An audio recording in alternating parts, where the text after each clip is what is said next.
ধূসর আকাশ আর ধুলোভরা মাঠের মাঝে দূরের এক গ্রামে থাকত দিয়া। সে থাকত তার পিসি মাধবী, কাকু হরেন আর তার ছোট্ট আদুরে কুকুরটুকুকে নিয়ে। দিনগুলো ছিল একঘেয়ে, কিন্তু দিয়ার মন ভরা ছিল কৌতূহল আর স্বপ্নে। একদিন হঠাৎ আকাশ কালো হয়ে এলো, ভয়ঙ্কর এক ঘূর্ণিঝড় উঠল। ঝড়ের তাণ্ডবে দিয়া আর টুকু ভেসে উঠল আকাশে। চোখের পলকে সব অন্ধকার হয়ে গেল। চোখ খুলে দিয়া দেখে সে আর টুকু এসে পড়েছে এক রঙিন জাদুকরী দেশে, যার নাম রঙালয়। চারদিকে ছোট ছোট মানুষ, মুনকি লোকেরা নাচছে গাইছে, কারণ দিয়ার আর উড়ে আসা ঘরটা পড়ে গেছে পূর্বের দুষ্ট ডাইনির ওপর। তার হাত থেকে মুক্তি পেয়ে সবাই আনন্দে মেতে উঠেছে। সেই দেশের ভালো ডাইনি শুভ্রা দিয়াকে উপহার দিলেন জাদুর জল ও এক জোড়া জাদুকরী রূপোর জুতো।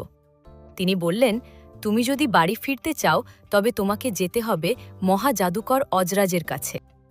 হলুদ ইটের রাস্তা ধরে চলতে চলতে দিয়ার সঙ্গে পরিচয় হল খোকন খড়মানুষ, যে চায় একটু বুদ্ধি, টিন মানুষ, যার হৃদয় নেই ভোলু সিংহ, যার সাহসের ভীষণ অভাব।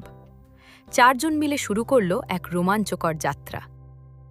পথে তারা পেরোল ভয়ঙ্কর অরণ্য, ঘুম পাড়ানো ফুলের মাঠ, আর লড়ল উড়ন্ত বানরদের সঙ্গে। কত ভয়, কত বিপদ, তবু বন্ধুত্ব আর বিশ্বাসে তারা এগিয়ে চলল। মহাজাদুকর অজরাজ বললেন, যদি তোমরা পশ্চিমের দুষ্ট ডাইনি কালিমাকে হারাতে পারো তবে তোমাদের ইচ্ছা পূরণ হবে।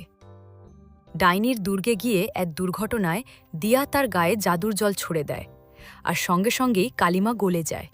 সবাই অবাক, সবাই খুশি, কিন্তু এরপর জানা গেল এক বড় সত্য। অজরাজ আসলে কোনো জাদুকর নন, তিনি একজন সাধারণ মানুষ। তবু তিনি সবাইকে বুঝিয়ে দিলেন, খোকনের বুদ্ধি, টিনুর ভালোবাসা, ভোলুর সাহস সবই তাদের ভেতরেই ছিল। শেষে ভালো ডাইনি শুভ্রা দিয়াকে বললেন, তোমার জাদুকরী জুতোই তোমাকে বাড়ি ফিরিয়ে দেবে।